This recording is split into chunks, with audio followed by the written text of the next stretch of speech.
Bonjour tout le monde, ici Roch Saint-Jacques, courtier immobilier Remax Direct, équipe Roch Saint-Jacques. Encore une autre fois, un privilège et un plaisir pour moi de partager de l'information avec vous de l'immobilier en Outaouais. L'immobilier, on sait que c'est probablement pour plusieurs d'entre vous le parti du portefeuille d'investissement le plus important ou l'investissement le plus important pour votre patrimoine familial. Alors, je suis ravi de partager cette information-là avec vous. Je pense que vous allez considérer que c'est quand même assez important le sujet d'aujourd'hui. 2022, 425. 2023, 437. Ça a-tu marché la stratégie du mois? Ici, Roch Saint-Jacques, ce chroniqueur immobilier en Outaouais. Je ne connais pas son inventaire, je ne connais pas votre niveau. Elle a un appel. Je pense que c'est à partir de 12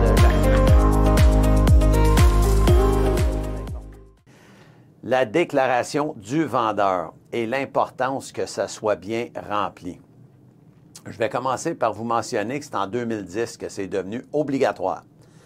Donc, ce que ça nous permet de constater, c'est qu'il devrait avoir 13 ans d'historique potentiel pour un acheteur qui regarde une maison en vente ou pour un vendeur qui veut se mettre en vente d'aller regarder la vieille déclaration du vendeur. Donc, c'est rendu obligatoire. Et puis, vous savez que la transaction immobilière, ça a évidemment beaucoup d'obligations et de responsabilités pour toutes les personnes impliquées, là, que vous soyez l'acheteur, que vous soyez le vendeur, que vous soyez le vendeur représenté par un courtier immobilier ou que vous soyez un vendeur qui a décidé de travailler seul. Vous avez des obligations qui sont significatives et très importantes et à ne pas négliger. La déclaration du vendeur, l'OACQ la considère comme le CV d'une propriété. Je pense que tout le monde qui écoute sont au courant c'est quoi un CV, un curriculum vitae. Puis il y en a probablement plusieurs d'entre vous qui en ont déjà fait un ou qui ont déjà aidé un proche, soit un enfant, un frère, une sœur, un parent, à écrire un curriculum vitae. Je vous pose la question. C'est-tu un document que vous considérez important? C'est-tu quelque chose que vous allez juste faire à main levée? Là? Je vous rappelle qu'on est en 2023. Là. Est-ce qu'on va faire un curriculum vitae à main levée avec une écriture qui est incompréhensible dans bien des cas? Je pense pas, moi. J'ai reçu plusieurs curriculums vitae au cours de ma carrière et je vous assure que j'en ai jamais vu un à main levée. Alors, mon point ici est pour vous, monsieur et madame le vendeur. Comprenez que la déclaration du vendeur, c'est le CV de votre propriété. Alors, quand vous allez arriver pour le signer, parce que la déclaration du vendeur, il y a juste vous et l'acheteur qui signent la déclaration du vendeur et le courtier va juste être le témoin. Alors, quand vous allez arriver pour signer votre déclaration du vendeur, si elle ne vous représente pas, elle ne représente pas la qualité de la maison que vous voulez mettre sur le marché, vous avez le droit de demander à votre courtier que vous embauchez pour vous représenter de la faire de façon informatique. Tous nos formulaires sont électroniques aujourd'hui. Alors, il n'y a pas beaucoup de raisons d'avoir ça manuscrit, même dans le cas où vous, monsieur et madame le vendeur, vous ne signez pas électroniquement, vous signez manuscrit. Nous, dans l'équipe, ce qu'on fait, on fait un brouillon avec vous, on retourne au bureau, on le fait au propre, puis on vient vous faire signer quelque chose de propre et lisible, parce que c'est le document le plus important que vous allez partager. C'est vous qui partagez ce document-là via votre courtier à un acheteur potentiel, puis à un inspecteur en bâtiment. Alors, il faut être fier du document qu'on met là parce que ça représente vous et votre propriété. Alors ça, c'est le point que je voulais faire par rapport au CV, puis c'est l'OACQ. L'OACQ, là, je fais une parenthèse là-dessus, c'est l'organisme d'autoréglementation du courtage immobilier du Québec. Les gens sont confus dans le rôle de l'OACQ, puis je fais souvent le parallèle que l'OACQ, c'est un peu comme la régie du logement. Tout le monde connaît un peu plus la régie du logement. Puis les propriétaires investisseurs, leur théorie, eux autres, c'est tout le temps, ben oui, ils sont tout le temps là pour protéger les locataires. C'est sûr que le rôle de la régie est plus la protection du locataire. L'OACQ, son rôle, c'est la protection du public, donc vous. Puis c'est l'OACQ qui nous dit que c'est comme le CV de la propriété. Alors vous, en tant que vendeur, vous avez une responsabilité d'émettre un document qui est clair et précis. on va regarder quelques points à évidemment mettre puis à s'assurer que ça soit là dans la déclaration du vendeur. J'ai des fois des gens qui me disent « Ouais, mais Roch, je n'ai pas habité, c'est une succession, c'est la maison de mes parents, puis je n'ai pas habité. Est-ce que je dois remplir la déclaration du vendeur? » Bien, la loi, ce qu'elle dit, c'est oui. Si vous êtes au courant de quelque chose ou votre courtier est au courant de quelque chose qui peut affecter la propriété, soit défavorablement pour l'acheteur ou le vendeur, c'est le devoir du courtier de le mettre dans la déclaration du vendeur et c'est votre devoir à vous. Alors, si vos parents ont été d'une maison pendant 20 ans, puis peut-être, il y en a des fois que c'est leur maison d'enfance. J'ai de la misère à croire que si vous avez habité dans la maison puis que vos parents ont été là pendant 20 ans, vous ne savez pas s'ils ont changé la toiture. Vous ne savez pas s'il y a eu un dégât d'eau dans le sous-sol, la toilette a débordé, le réservoir eau chaude a sauté. C'est sûr que vous êtes au courant. Alors oui, c'est votre devoir de le déclarer. C'est important, même si vous n'avez pas habité la propriété. Reprise de finances. Là, bien évidemment, le banquier, lui, il ne peut pas être au courant. Ah, ça, c'est important de le saisir, puis il y en a beaucoup qui ont un peu de confusion là-dessus, mais je voulais que ça soit clair pour vous. Le courtier a le devoir de vous aider à la remplir. Je viens de vous dire tantôt que c'est depuis 2010. Alors vous, ça se peut que vous avez acheté en 2018, mais que la maison, elle avait été vendue au préalable en 2014 puis en 2012. Fait qu'il y a peut-être 2 déclarations du vendeur qui traînent sur la maison dont vous n'avez jamais pris connaissance.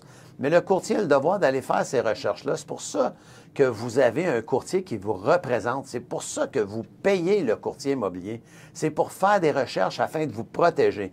Alors, si dans la déclaration de 2012, le courtier remarque qu'il y a eu un suicide dans la maison, mais vous n'étiez pas au courant, mais là, il faut le dire dans la nouvelle déclaration qu'on va faire en octobre 2023 pour un acheteur potentiel. C'est pas de dire « Ah, ben non, mais le vendeur ne le savait pas, moi je ne le savais pas. » C'est pas ça nos devoirs et nos obligations. Nos devoirs et nos obligations, c'est d'aller les faire, les recherches. On a les outils, faire les recherches. C'est pour ça que vous voulez un courtier immobilier dans votre coin pour représenter vos intérêts. Ensuite de ça, on va s'assurer que si vous avez eu, exemple, un dégât d'eau, bien, on va en parler du dégât d'eau. Puis la façon d'en parler, c'est pas « a eu de l'eau dans la cave en 2020, réparé, pas de problème ». Non, non, non, non, non. C'est pas comme ça qu'on fait un CV. C'est pas comme ça qu'on fait une déclaration du vendeur. On va écrire « En 2020, le vendeur s'est rendu compte qu'il y avait de l'eau dans le sous-sol causée par un refoulement d'égout, causée par une pluie abondante, causée par une infiltration à une fenêtre qui est laissée ouverte. » On va décrire c'est quoi la problématique. Après ça, on va dire les assurances sont assurées de tout sécher, tout nettoyer, tout remplacer, tout fut remis à l'ordre.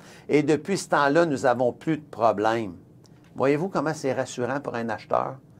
Mais c'est sûr, quand on écrit ça vite fait à la main, on n'a pas le temps d'écrire tous ces détails-là. Mais pour vous, monsieur et madame le vendeur, c'est important de le faire. C'est important de ne pas couper les coins ronds. Comment est-ce qu'on a réglé les insectes? On a eu des insectes puis des fourmis ou des rats dans le grenier. Comment est-ce qu'on l'a réglé? Est-ce qu'on a trouvé la source du rat? Puis si oui, en quelle année que c'est arrivé? On avait des rats en 2018, on a trouvé la source, l'exterminateur l'a réglé, puis j'ai plus de problème depuis ce temps-là. C'est pas rassurant pour un acheteur. C'est plus rassurant ça pour un acheteur qu'une DV qui dit qu'il n'y a rien qui est arrivé, parce que c'est rare qu'une maison de 10, 15, 20 ans qu'il n'y aurait rien arrivé. Alors, c'est plus rassurant de le mettre. Puis l'objectif, c'est évidemment protéger les deux parties. Parce que plus d'informations que vous donnez à votre acheteur, plus d'informations et plus qu'il est en connaissance de cause, parce qu'il va le signer, il va l'accuser réception, votre déclaration du vendeur. Alors, c'est super fantastique quand elle est bien remplie. Puis oui, ça prend un peu plus de temps. Puis ça prend quelqu'un qui est concerné pour vous, pour votre maison, puis qui va faire les choses en bonne et due forme. Ça c'est le sol, la structure de la maison. Je vous donne un exemple. Chez nous, j'ai une fondation qui a 52 pieds de long. Il y a un point faible dans ma fondation à travail. Alors, j'ai eu une fissure dans les premières années. J'ai fait venir un expert, il a creusé jusqu'à la semelle. J'ai jamais eu d'eau dans le sous-sol parce que j'ai un système de styrofoam qui fait que j'ai pas d'eau dans le sous-sol. Alors, j'ai été chanceux pour ça. Mais il a réparé jusqu'à la fondation, jusqu'à la semelle, jusqu'à la footing, avec une membrane, tout le kit. L'année suivante, ça l'a retravaillé encore, pas pour faire le travail. Et puis, ça a même travaillé au niveau de la brique parce que la maison va travailler à cause du sol. Mais ça ne veut pas dire qu'on met en terre. J'ai fait venir un spécialiste, un briqueteur, qui est super compétent. Lui, ce qu'il a recommandé, c'est un joint d'expansion, qu'on a recreusé jusqu'à la semelle. On a fait un espace dans la fondation aux corniches, parce que c'est un bungalow, fait que j'ai juste un étage. Puis j'ai de la brique dans le côté, ma brique travaillait aussi. Puis là, j'ai un joint d'expansion. J'ai plus de problème, ça fait 6 ans. Ah, c'est-tu pas fantastique quand je vais expliquer ça à un acheteur qui va vouloir acheter que j'ai remédié à la situation de façon professionnelle? Alors, vous voyez en conclusion, que ce soit la structure, que ce soit l'eau, que ce soit n'importe quoi, il y a moyen de bien expliquer ça afin de rassurer un acheteur et de bien représenter l'état actuel de votre propriété. Alors, c'est ce que je voulais partager avec vous aujourd'hui. Encore une autre fois, comme je vous dis, c'est toujours plaisant pour moi de discuter, d'échanger avec vous. Profitez-en, partagez la vidéo, aimez la vidéo, puis faites des commentaires en bas, on va y répondre. Puis abonnez-vous à la chaîne YouTube Équipe Roch Saint-Jacques afin qu'on reste en contact. Puis souvenez-vous de prendre contact avec un membre de l'équipe, des vrais professionnels de l'immobilier.